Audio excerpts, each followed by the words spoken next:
Eu costumo falar para os meus pacientes que fazem cirurgia para o tratamento do câncer de próstata que a ficha do tratamento realmente só cai depois que a gente tira a sonda no consultório. Mas eu vou voltar um pouquinho no tempo e vou falar para você, desde a hora que você sai do centro cirúrgico, como vai ser a sua vida no pós-operatório do câncer de próstata. Olha, não esquece de se inscrever no meu canal e apertar esse sininho aqui. É assim que você vai receber as notificações assim que eu publicar um vídeo aqui no meu canal do YouTube. Mas vamos voltar. Como é que é a vida do paciente que operou a próstata? Você vai sair do centro cirúrgico com uma sonda e um dreno no abdômen. Não são todos os cirurgiões que usam esse dreno, mas a maioria usa a sonda. O que vai definir o tempo que você vai ficar internado no hospital é a relação de débito, ou seja, quanto que está saindo de urina nessa sonda ou de líquido nesse dreno.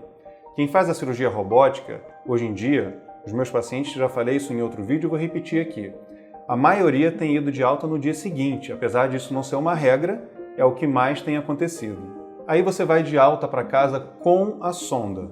Essa sonda ela pode ser retirada, dependendo do cirurgião, entre 5 a 10 dias depois.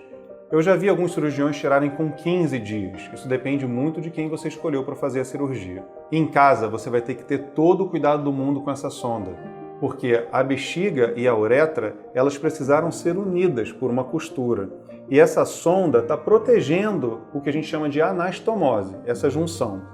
Se por algum acaso você puxar essa sonda, tracionar ela, você pode estar lesando diretamente essa junção entre os dois órgãos, que no futuro é fundamental para a sua continência urinária. Eu vou compartilhar aqui uma situação engraçada de um paciente meu. Vou falar engraçada para não ser trágico, né? O paciente tinha um cachorro e o cachorro pegou essa sonda e saiu correndo para brincar. Não vou nem te dizer o que aconteceu, né? O paciente me ligou desesperado. Eu costumo sempre colocar um adesivo aqui. Então, para esse paciente específico, a sonda ela foi tracionada, mas a tração parou na perna. Se não tivesse tido esse adesivo, essa tração ia se manifestar toda nessa anastomose. Então, se você tem cachorro em casa, gato, eles estão fazendo isso para brincar, eles querem te proteger, eles gostam de lamber ferida, por exemplo. É assim que eles cuidam da gente. Bom, então uma dica para você que tem um animalzinho de estimação é tentar ficar um pouquinho mais afastado dele e sempre ficar atento para as ações, principalmente o cachorro. Outra situação que é muito comum é quando o paciente senta na mesa para almoçar ou para jantar. A bolsa onde a urina fica coletando não pode ser deixada esquecida no chão. Às vezes a pessoa que está do seu lado pega a cadeira e inadvertidamente bota em cima da bolsa. Aí você vai pegar o seu prato para levar para a cozinha e a bolsa está presa lá. Então essa é uma recomendação para você tomar muito cuidado com essa sonda no período pós-operatório. Olha, essa preocupação toda com a sonda vai durar pouco tempo, em média 7 dias. E aí quando você for no consultório para tirar a sonda, vamos lá, aí a ficha vai cair. Quase 100% dos pacientes, depois que fazem uma cirurgia para o tratamento do câncer de próstata, ficam, num primeiro momento, incontinentes. A gente tira a sonda e troca a sonda por uma fralda. E isso acontece em 100% dos pacientes. Nenhum paciente que tira a próstata sai do consultório do médico, depois que tirar a sonda, de cueca, porque pode sim acontecer perdas. Essas perdas podem ser em maior volume ou menor volume, mas elas vão acontecer.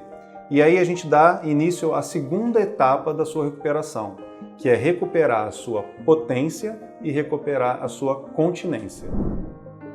Quais os principais efeitos colaterais? Os principais efeitos colaterais de uma cirurgia do câncer de próstata estão relacionados, muitas vezes, à possibilidade do cirurgião de preservar aqueles nervos que estão coladinhos da próstata. Você pode fazer a melhor cirurgia do mundo, a cirurgia robótica, o cirurgião pode gravar a sua cirurgia e apresentar no congresso, olha como a gente consegue preservar o nervo, vocês estão vendo aqui. Isso pode sim impactar na sua recuperação da continência e da potência, mas também pode não dizer nada. Assim que a gente tira a sua sonda, você começa num processo de reabilitação peniana e de recuperação da sua continência urinária. Existem exercícios tanto para um quanto para outro. Lá no meu perfil no Instagram, inclusive, eu fiz um post sobre alguns exercícios que a gente pode fazer para recuperar tanto a continência como a potência. Eu vou tentar ser um pouco mais específico para você. Tirando a sonda, muitos cirurgiões recomendam o uso de remédios para ereção, para você induzir ou facilitar a sua ereção mesmo sem a sua vontade. Você vai estar num período pós-operatório que tem sim um impacto psicológico. E a gente cobrar de você uma ereção, às vezes não é o melhor caminho. Nós vamos fazer de tudo para facilitar que ela aconteça. Você sabia que a gente tem ereções noturnas involuntárias? Então, se você estiver tomando um remédio, elas podem acontecer de maneira muito mais fluida. E é importante para manter o fluxo de sangue ali nos corpos cavernosos, que, mal ou bem, precisam ser irrigados depois dessa cirurgia. Se você é meu paciente e está assistindo esse vídeo, você sabe como é essa consulta, principalmente quando vem a esposa ou parceiro juntos. A gente tem uma conversa super descontraída sobre como a gente vai fazer essa reabilitação peniana e, felizmente, muitas vezes dá certo. Vamos falar um pouquinho mais sobre a continência. Lembra que eu expliquei quando a gente tira a sonda, 100% dos pacientes vai ter algum grau de perda? Essa perda urinária ela costuma ser transitória e vai passar, principalmente se você tiver feito a cirurgia robótica. A gente cria alguns marcos na sua recuperação. A gente faz uma avaliação com 30 dias, com 3 meses, 6 meses e 1 ano. Geralmente a gente espera que o paciente que fez a cirurgia robótica ele esteja no seu 3º mês do pós-operatório já usando um absorventezinho ali por segurança. Se você é um paciente que fez cirurgia de próstata e está no 3º mês ainda usando muitas fraldas, não se preocupa. Isso pode acontecer e a sua recuperação pode ser só um pouco mais devagar. O importante é ver como a gente vai estar daqui a 1 ano, ou seja, 12 meses depois da cirurgia. Como é o processo de cicatrização? A cicatrização dos tecidos, elas acontecem numa velocidade muito rápida no período pós-operatório. E essa recuperação ela vai declinando, vai diminuindo. Quando chega no 12º mês, geralmente é uma recuperação que não vai mais mudar muito o quadro. Então, o paciente que está incontinente, usando muita fralda, no 12º mês, é um paciente que a gente precisa se preocupar em oferecer alguma outra coisa para melhorar a qualidade de vida. Quais as prioridades na hora da cirurgia? Quando a gente faz o tratamento para o câncer de próstata, nós cirurgiões temos 3 objetivos. Primeiro, retirar o câncer e proteger a sua vida. Segundo, deixar você continente. E terceiro, proteger a sua potência. Eu sei que muitos homens invertem essa ordem, né? Primeiro, quero ficar potente, incontinente não faz diferença, e se esse câncer sair, ótimo, mas não tira a minha potência. Por que nós cirurgiões colocamos nessa ordem? Porque a vida em primeiro lugar e a qualidade de vida em segundo lugar. O paciente que está curado, mas está incontinente, às vezes ele fica miserável. Ele fala, doutor, eu preferia morrer de câncer, eu não consigo sair de casa, estou usando fralda. Felizmente, a incontinência urinária é um efeito colateral que está cada vez menos comum, principalmente naqueles pacientes que fazem cirurgia robótica. Qual é a chance de eu ficar incontinente? Muitos pacientes me perguntam, doutor, qual é o percentual, qual é a chance de eu ficar incontinente? Olha, é difícil até de responder isso. Primeiro, os trabalhos científicos, eles divergem no conceito de continência. Tem trabalho que diz que a pessoa está continente usando até 3 absorventes no dia. E tem trabalho que diz que o paciente está continente quando ele está seco, completamente seco, não pinga nem uma gotinha. Tá vendo como varia essa análise? Mas enfim, vou fugir um pouco da estatística e eu vou te dizer que a incontinência está cada vez mais rara, em níveis muito animadores para quem vai fazer a cirurgia robótica. Mas nesse período em que você ainda está tendo algumas perdas, existem algumas coisas que você pode fazer para gerenciar melhor essa situação. Primeira delas, exercícios do assoalho pélvico. Tem exercícios aí publicados, já falei para você que tem no meu perfil do Instagram, mas você pode fazer isso com orientação de um fisioterapeuta ou não, com orientação do seu urologista. Alguns exercícios eu costumo recomendar para os meus pacientes, que é a contração do esfíncter anal e tentar interromper o jato urinário durante a micção. O xixi começou a sair. Tenta prender ele, obviamente não apertando o pênis, né? Fazendo a contração dos músculos. Conta até 3 e solta. São só 2 exemplos, existem várias outras opções. Outra maneira de você se proteger das perdas é evitar de deixar a bexiga ficar muito cheia. Geralmente no pós-operatório imediato eu recomendo aos meus pacientes de tentar esvaziar a cada 2 horas a bexiga. Por quê? A próstata ela funciona mal ou bem ali como um muro, uma barreira.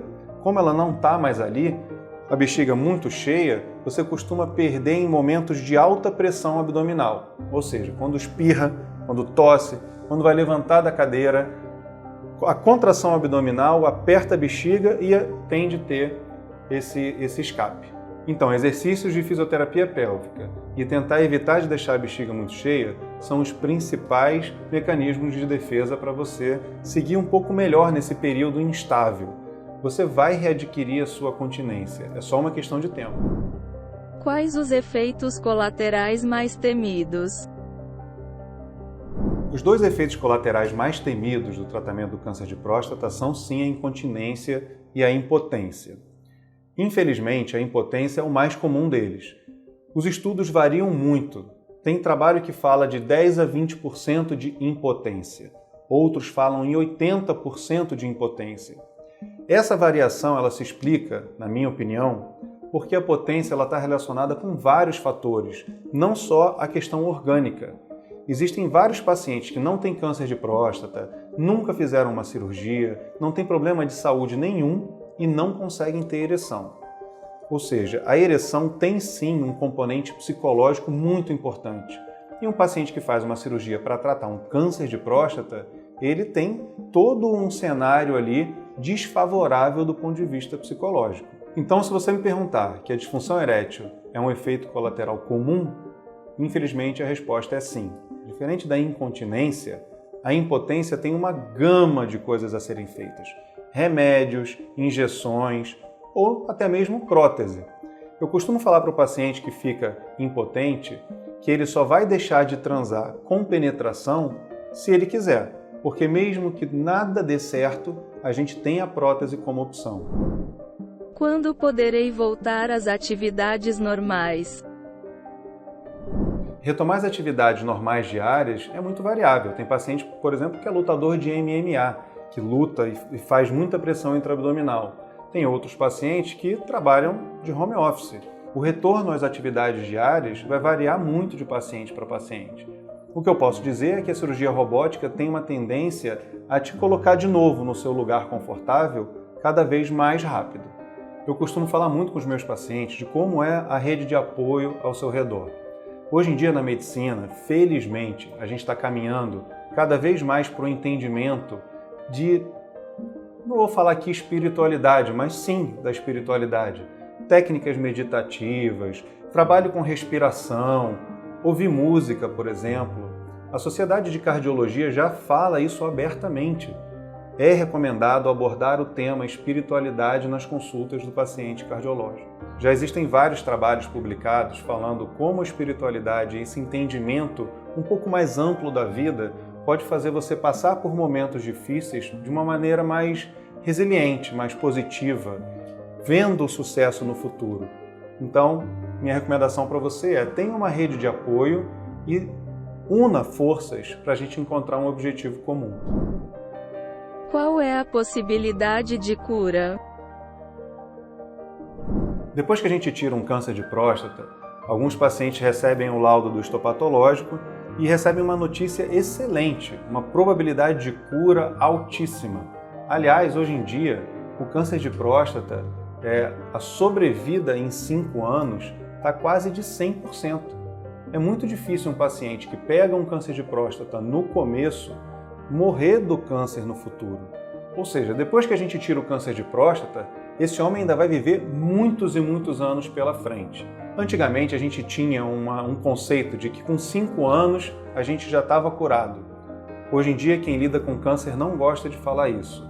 A gente costuma falar que o paciente é um sobrevivente e a gente precisa sim de um acompanhamento para o resto da vida. Ué, mas eu não tirei a próstata, o câncer não saiu? Sim, saiu. mas o PSA é um exame fundamental depois do tratamento do câncer de próstata. Antes, o exame é um pouco confuso. Quem me acompanha aqui no canal sabe que o PSA pode subir e não ser câncer, pode subir e não determinar a realização de uma biópsia, mas depois que a gente tira o câncer de próstata, o PSA é sensacional. E ele precisa ser feito num primeiro momento a cada 3 meses, e isso vai espaçando até a gente alcançar de novo esse período anual, mas ele não pode deixar nunca de ser realizado. Então eu vou torcer muito para que, caso você seja um paciente que recentemente tenha tido o diagnóstico de câncer de próstata, você seja como muitos dos meus pacientes, que estamos juntos há 10, 15 anos aqui comemorando a cura.